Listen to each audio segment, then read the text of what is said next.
Halo sahabat sehat semua, bagaimana kabar teman-teman? Saya doakan teman-teman semua selalu sehat dan selalu dalam lindungan Allah Subhanahu wa Ta'ala ya. Selamat datang di channel YouTube Rumah Sehat bersama Ratu Givana. Insya Allah di channel YouTube ini nanti kita akan banyak sharing terkait dengan konten-konten seputar kesehatan ya Bun ya, pastinya ya. Betul sekali ya. Maka dari itu jangan lupa untuk subscribe dan jangan lupa untuk dinyalakan loncengnya supaya kita bisa semakin rajin lagi bikin kontennya, betul ya Bun ya? Betul sekali Kang Ton. Dan supaya teman-teman bisa mendapatkan notifikasi ketika nanti kita ngupload video terbaru ya. Dipastikan di subscribe, oke? Oke, kita langsung bahas aja Bun. Ada sebuah materi menarik yang pengen kita bawakan di episode kita kali ini gitu Bun. Tony pengen nanya seputar kanker Bun ya. Sebetulnya pengertian kanker itu apa sih Bun? Kan orang di luar sana tuh momoknya tuh sudah serem banget kalau dengar istilah kanker gitu kan. Kanker iya gitu pokoknya ya. Kalau dengar kanker kayaknya kesempatan hidupnya tuh dikit banget gitu kan. Nah sebetulnya kanker itu apa sih Bun? Oke. Dan penyebab-penyebabnya itu gimana gitu ya? Coba silakan Bun. Oke, makasih Kang Tony ya. Pertanyaan dari Kang Tony ini bisa mewakili pertanyaan dari seluruh masyarakat Indonesia. Setiap penyakit yang terjadi pada tubuh manusia itu karena kerusakan sel. Oke. Contohnya, kita bicara kanker. Kanker itu kerusakan sel. Sel apa dulu yang rusak? Misalkan di organ payudara, berarti dia punya kanker payudara. Berarti kita akan memperbaiki sel di organ payudaranya karena jaringannya udah mulai rusak. Seperti apa sih kerusakan jaringan organ payudara? Maaf, biasanya kalau kanker di payudara itu dia membutuhkan proses yang cukup waktu, cukup lama. Tetapi di masa proses itu kita nggak sadar. Kan kanker nggak bisa dideteksi sejak dini. Betul. Kalau sudah divonis kanker, terdiagnosis nih dia jadi kanker, itu sudah memasuki stadium. Jadi kalau kita yang sehat-sehat ini, kita nggak sadar nih, sebenarnya kita kena kanker nggak sih? Kita belum tahu. Tetapi sel kita sudah mulai proses dari sel normal menjadi abnormal, akan dirubah. Tiba-tiba timbul benjolan.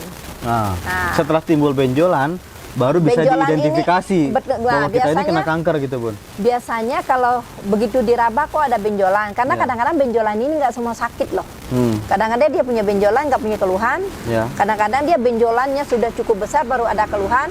Ada juga benjolannya masih kecil dia baru ada keluhan. Itu tergantung perkembangan selnya sejauh mana. Begitu. Perkembangan sel kankernya tadi ya Bun? Betul, karena dari tumor ini untuk menjadi kanker itu butuh waktu untuk memproses. Tetapi di saat sudah menjadi kanker, dia sudah memasuki stadium. Jadi bicara stadium berarti sudah terjadi mulai adanya penyebaran di organ sekitar payudara, misalnya paru-paru, tulang, kelenjar getah bening sampai di otak. Oke, kita akan spesifik bahas tentang kanker payudara ya Bun ya. Mungkin teman-teman di rumah ya, terutama yang perempuan gitu ya. Betul. Untuk perempuan sendiri Bun, kan tadi Bunda bilang kalau kanker ini tidak bisa diidentifikasi kalau misalkan dia belum timbul benjolan gitu kan. Nah cara kita untuk mencegah si kanker tadi gimana tuh Bun? Dari pola hidup sehat pastinya Bun ya. Apalagi tuh Bun? Sebenarnya kita bisa melakukan deteksi dini kanker payudara. Dengan cara gimana tuh? Dengan cara perempuan ini kan punya masa siklus menstruasi ya. Jadi sebelum masa 7 hari sebelum masa siklus menstruasi itu terjadi, dia bisa melakukan rebahan atau berdiri di depan kaca. Dia melakukan beberapa gerakan. Contohnya nih, payudara yang kanan gunakan tangan kiri dengan cara tangan diangkat. Kemudian diraba ya, dicari atau yang lebih bagus atau mungkin rebahan. Karena dengan rebahan itu lebih mudah terasa.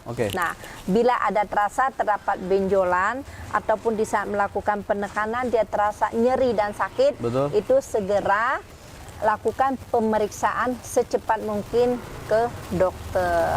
Jadi kita harus langsung mendiagnosis. Jadi dokter nanti bisa melakukan beberapa diagnosis dan beberapa pencitraan. Biasa pencitraan melalui dunia kesehatan itu kan bisa dengan mamografi. Ya kan, biasa dengan di mamo bisa dilihat nih bentuk benjolannya, posisi gitu kan.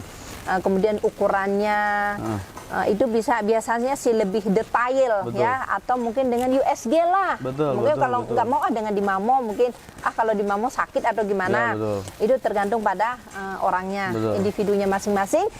Kita juga bisa menggunakan dengan USG. Nanti bisa dilihat, oh ternyata ada benjolan, ukurannya berapa, posisinya di mana. Jadi biasa posisi itu mengikuti arah jarum jam. Oke. Oke, Bun.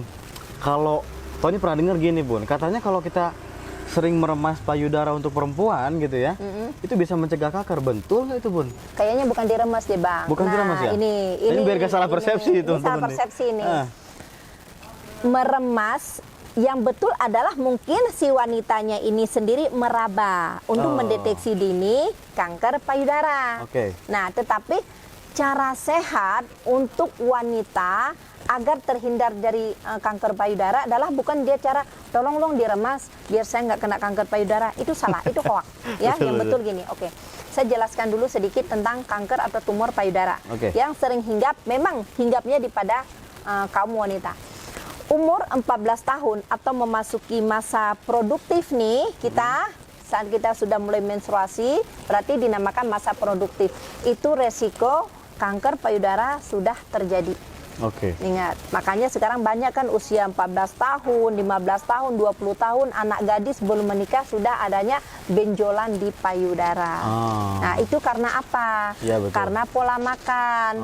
Makanan seperti apa sih? Aduh, Ndok, hari begini kurangin deh makan makanan yang mengandung MSG, penyedap rasa, makanan-makanan junk food dikurangin. Jadi banyak makan tuh sayur, buah, ya kan?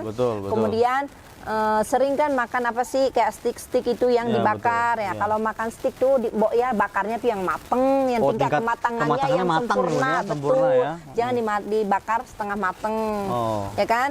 Kemudian banyak gosong juga nggak boleh kan, Bun, ya? Jangan, karena sifat gosong itu yang bisa memicu kanker. Makanya karena kita kan sering dengar, wah bakar-bakaran ini bisa menyebabkan kanker. Itu betul. Nah, jadi sebenarnya kita pengen makan yang bakar-bakaran, gimana sih caranya biar nggak terkena kanker. Nah, misalnya bakar ikan, bakarlah dengan sisiknya tuh. Kulitnya jangan dimakan, makan isinya. Karena sifat bakaran itu yang bisa memicu kanker. Nah, ya kan? Nah, kemudian junk food. Anak-anak hari begini kan seneng ya makanan junk food karena rasanya lebih enak daripada makanan rumahan. Nah, itu perlu diwaspadain karena 60% pemicu tumor dan kanker payudara adalah dari pola makan kita. Pola makan. 30% dari pola hidup. Pola hidup yang seperti apa? Alkoholik. Ya, minuman yang mengandung alkohol. Kemudian rokok, karena sifat racun nikotin itu sangat mudah memicu kanker. Kemudian stres. Selain stres, kurang istirahat. Karena kurang istirahat ini dia kan bisa memicu hormon. Hormon bisa merubah sifat hormon menjadi estrogen. Jadi hormon estrogen ini yang bisa memicu kanker. Makanya menjaga pola hidup itu sebenarnya gampang. Makan makanan yang sehat, tidur, rajin berolahraga, istirahat, olahraga perlu. Jadi kalau ditanya olahraga apa yang pantas ataupun bagus dilakukan untuk memicu untuk menghindari kanker payudara, mencegah lari. Kita sering berlari, lari-lari kecil. Kenapa? Karena kita dengan menggoyangkan payudara kita, berarti kita sudah melancarkan peredaran darah. Nah, kenapa? Sebenarnya jalan lah gitu ya, Bun ya. Jalan gitu ya, jalan lari-lari kecil, goncangkan payudaranya. Jogging, teman-teman. Betul, nggak usah misalnya lari kencang atau apa enggak. Dengar harus, karena payudara harus digoncangkan. Kenapa? Karena tumor terbentuk itu akibat dari darah dan yang lemak. mengendap ya, Bu ya? Darah dan lemak. Makanya, maaf ya, banyak sekali kita temukan nih di usia muda ya, maaf sekali, karena di klinik saya sangat banyak saat ini adalah remaja putri yang terkena benjolan di payudara. Kenapa? Makanan yang mengandung boraks, penyedap rasa. Maaf sekali. Sebenarnya kita kalau yang sering ngebakso, jujur, karena kan sifat bakso ini biasa kan dia kan yang mengenyalkan daging dan tepung itu biasa menggunakan suatu zat. Kita bukan menyalahkan bakso. Bakso itu sehat dimakan karena bakso adalah bahan bakunya daging dan telur. Sehat dong. Tetapi adalah karena adanya zat lain yang untuk mengenyalkan si bahan tersebut sehingga dia bisa Memicu tadi ya, Bu, ya? Karena dia akan mengenyalkan, biasanya dia akan menyatukan darah dan lemak di payudara kita. Makanya juga dibuang dengan cara berolahraga ya, Bu, ya? Betul. Supaya metabolismenya. Betul. Pokoknya ingin terhindar dari kanker, oke. simpel, olahraga, makan makanan yang berserat, banyak sayur, Betul. buah, banyak menggunakan, mengkonsumsi ikan yang mengandung protein, dan kurangin makan daging merah. Itu aja simpel. Dan satu lagi stres. Ya. Nah, itu secara pola makan ya, Ya. dan pola hidup. Dan satu lagi hormon. Oh. Ingin tahu dong, Betul. apa sih hormon menjadi salah satu pemicu wanita terkena kanker payudara? Ingin tahu nggak Tahu yang dong, Bu. dinamakan wanita yang Supaya sehat itu teman-teman di seperti rumah apa? bisa teredukasi juga, Bu. Nah, wanita yang sehat adalah yang bisa mengandung, melahirkan, dan menyusui.